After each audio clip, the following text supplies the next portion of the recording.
We didn't take a broad enough view of our responsibility, and that was a big mistake. And it was my mistake, and I'm sorry. I started Facebook, I run it, and I'm responsible for what happens here.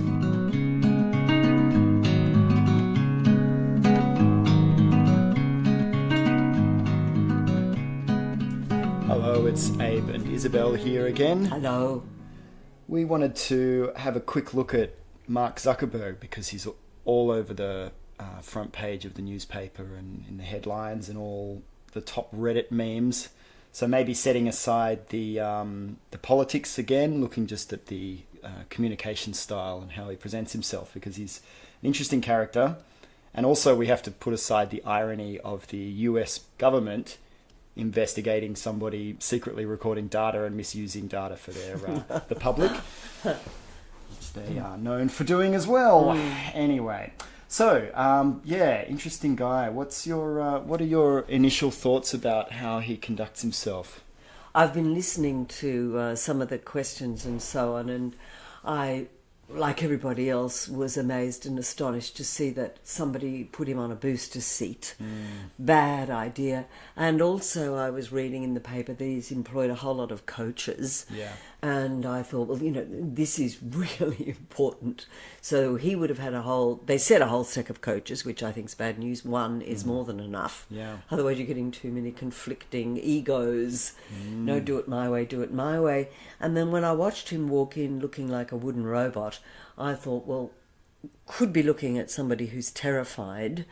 And so his voice came out initially very robotic and a very wooden tone, so there's no warmth. So he sounds like he's made of wood. So the initial impact was just awful. And the way he spoke was clearly memorized and learned. Not only has he been given a script and he's been told to say the word sorry because of all the hashtag Me Too stuff. Please use that word. He's had a whole bunch of highly paid people saying, use the word sorry in the first ex-walla, you smile, use eye contact, and say it like this. And I can just see what's happened. He's been in there with them, and like a bad actor, he hasn't been able to duplicate the way they've said it. They've probably tried to get him to speak from the heart and found that just simply isn't going to happen. Yeah. So what you're looking at is somebody who, in the end, like you do with an actor when you come to the end of your tether, you say, do it like this. Yeah, copy me. Copy me. Right. So somebody has said, I am this person and I've done a good thing and I started Facebook, and they've said, learn it like that. So he's learned it like a song. Yeah. And what we're left with is something just absolutely heartless and non-human. Why didn't Facebook ban Cambridge in 2015? It's because as of the time that we learned about their activity in 2015, they weren't an advertiser, they weren't running pages, so we actually had nothing to ban. When I went back and met with my team afterwards, they let me know that Cambridge Analytica actually did start as an advertiser later in 2015, so we could have, in theory, banned them then. We made a mistake by not doing so, but I just wanted to make sure that I updated that, and because I misspoke or got that wrong earlier. If you were confronted with this situation, would there be any little piece of advice? So one of the things which you already said was too many cooks, too many people layering on advice, probably a body language coach, a person talking about his tone, certainly people writing the script for him, and then too many bits of advice for somebody like him where he's already coming from a disadvantage of not being a natural performer. It's just going to close him up further. Is there anything that you would do to warm him up? Well, I think that we're thinking of him closing up is him actually showing who he is. I think we saw the best of him when he was repeating by rote what somebody has told him to say. I think I can just see them calling a halt to the thing and saying, come over here, let's have a talk. This isn't going to work. What the hell are we going to do? Just get him. If we only had Laurence Olivier or somebody in here, because the other thing is that he's shown up in juxtaposition to the journalists who are presenting this, who have got a lovely warm chat style. Oh yeah, well I thought he's such and such. And then you hear, Row, row, row. Yeah. Admittedly, we're in a Senate hearing, so it is not a fireside chat. You can't teach him to do it like a fireside chat. It is a formal talk. Plus, there's a lot at stake, and it's such a combative environment because they want it to be a grilling, just like that journo was saying. It's a great opportunity for the senators to look tough on privacy and all of this. When again, the irony there, it's a place where he's got to not look like he's defending himself, so he has to look toughish but also warm. That's never going to happen with this bloke. Yeah. It's not in his. It's not something he can draw on. Yeah. You're never going to get warm. You're never going to get somebody who actually thinks they've done something wrong.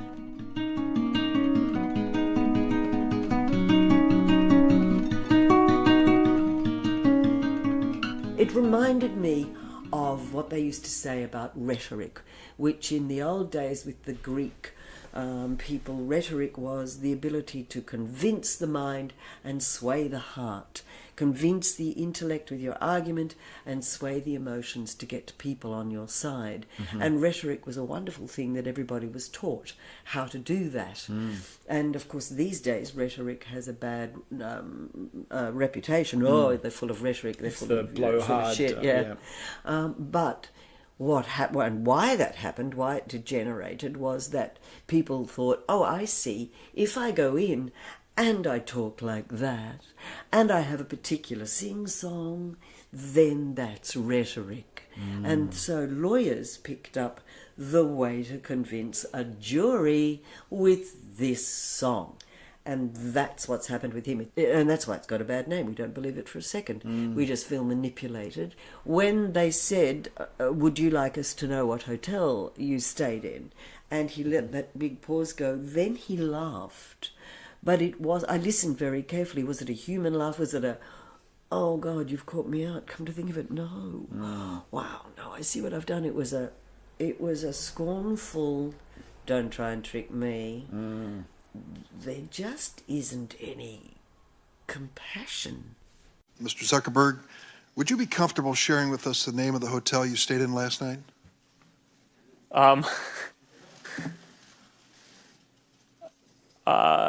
No. If you've messaged anybody this week, would you share with us the names of the people you've messaged? Senator, no, I would probably not choose to do that publicly here. I think that may be what this is all about. Yeah, that's interesting. You can see the fear, especially in the video. You can see the fear. It's palpable. Is it fear though? If it's fear, I'm imagining it's going to be, am I going to be attacked here? Don't attack me because I'm right. A fear that manifests in anger, a fear that manifests in supercilious, you idiots. I think it's not even a fear. I think he's affronted. He seemed to me to be affronted that he's even there. And they've said, for God's sake, don't look as if you're out punching. Yeah. I think he would be the sort of person who wouldn't even come out punching, he'd just leave the room. Yes. Like Trump just fires everybody that disagrees with him. Right. Yeah.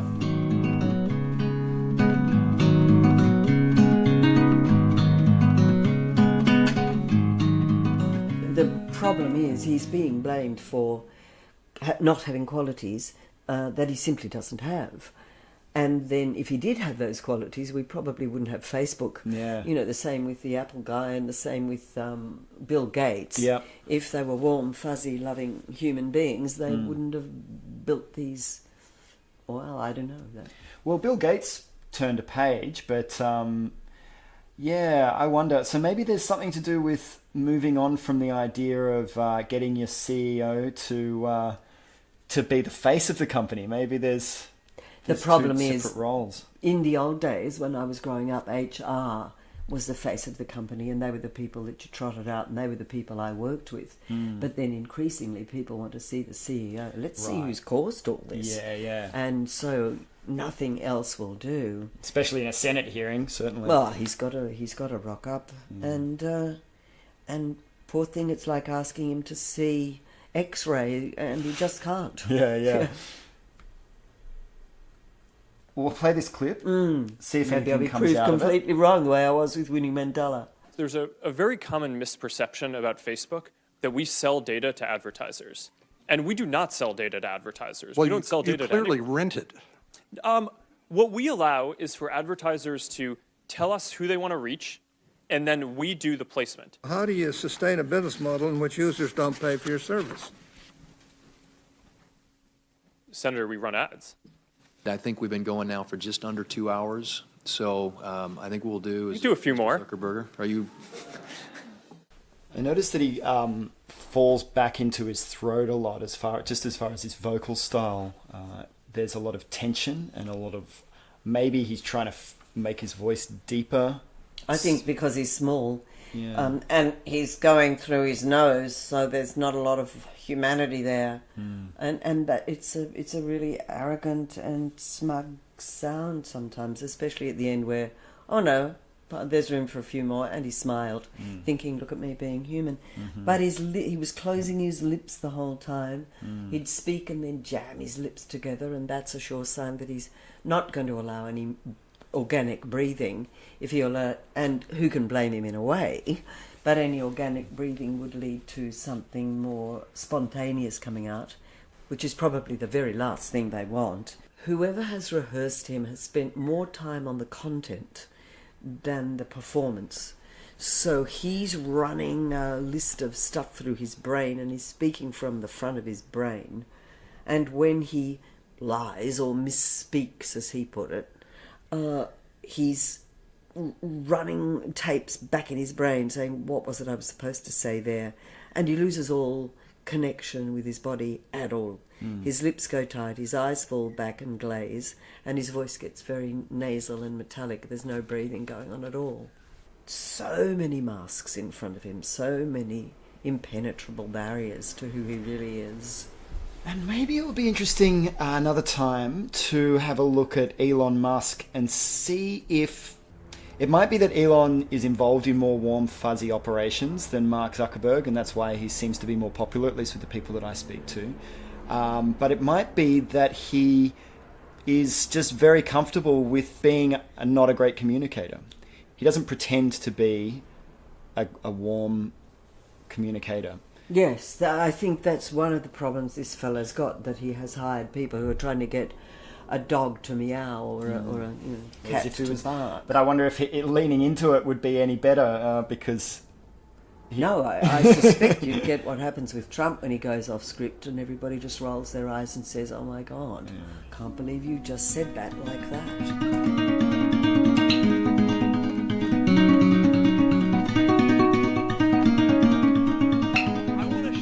What I've learned about our generation and the world we're all building together. But first, these last couple of days have brought back a lot of good memories. How many of you remember exactly where you were and what you were doing when you got that email telling you got into Harvard?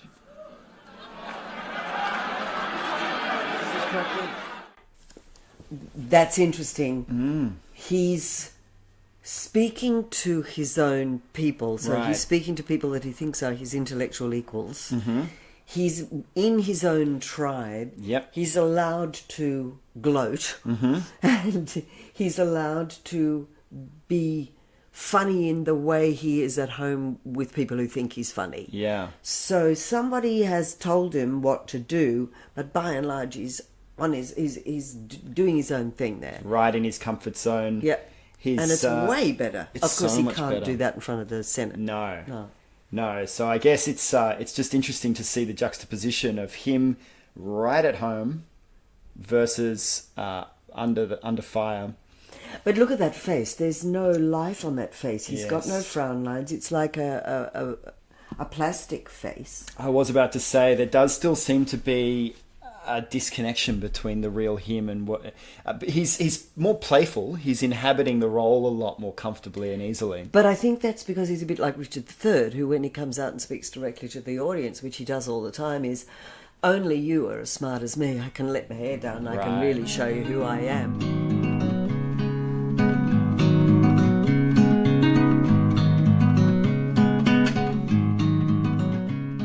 Why don't we start with just the early days of Facebook. Tell us what it was like when you started it. Sure. So, for me, the thing that I was really fascinated by, and always have been, is people, right, and how people work. When I was in college, I studied psychology and computer science. And, one of the things that you learn when you study psychology is that there are all these parts of the brain which are geared just towards understanding people, right? Understanding language, how to communicate with each other, understanding facial expressions, emotions, processing. Yet when I looked out at the internet, right, in 2004, which is when I was getting started, you can find almost anything else that you wanted, right? You could find news, movies, music, reference materials. But the thing that mattered the most to people, which was other people and like understanding what's going on with them, just wasn't there, right? And I think what was going on was that all that other content was just out there, able to be indexed by, search engines and other services. Yeah. But in order to understand what's going on with people, you needed to build tools that made it so that they could express what was going on with themselves. What about the body language in that interview, How to Build the Future? Well, he's just not connected from the neck down at all, is he? There's just nothing there. His body is something that carries his brain around. That's what it looks like. Poor bloke. I mean, maybe if we're in a tribe, his job would be something where he stood on a hill and said, we should go, I've analysed the data of the green over there, we should go over there. Mm-hmm. I've analysed the data of other tribes who've been this way. No, let's not be nomadic anymore. Mm. It makes more sense to stay here, use the women for this job, the men for that. And nobody would be asking him to be human as well as a walking analytical machine. Yeah. If someone's out there feeling a little bit Zuckerberg-esque, they're not really feeling a connection with the rest of their body, they might be worried that they're coming across a little bit wooden. Would you have any advice to help them out? One thing to look at would be, how are you when you are with somebody that you really care about? And in fact, one person I worked with who was similar to this, we went through all of those people and there was nobody. But when he talked almost accidentally about his dog, suddenly became very warm and human. I said, okay, how are you, when you speak to your dog? Oh yeah, I talk to my dog every morning. How? And out came this warm human being. Yeah, right. So we pretended for a long while, that he was talking to his dog. And then what happens is that you can start to get a touch point. So, oh, that's right, if I pretend that this is my dog, then it'll work. So you do that for a bit, and then hopefully after a while, that kind of softening and opening, you'll be able to access it without doing via the dog thing. Which, it becomes muscle memory a little bit more. And it becomes, if it's something that you're doing through fear, it becomes something that you learn. You can speak from the heart without bursting into tears or without being clawed to death or whatever the primitive fear is, the limbic system fear is. Yeah. But he reminds me also of Julian Assange, that we have these heroes and we want them to be human and courageous. And then as soon as we've discovered Julian Assange has been instrumental in getting Trump into the White House, we think, well, you've always been a weirdo and cold. Stay in wherever you are, never come out. Yeah. Geez, there's another one for us to do. The list groweth. Yep. All right, thanks very much. Fix that one. We did. Solved it. Thanks for listening.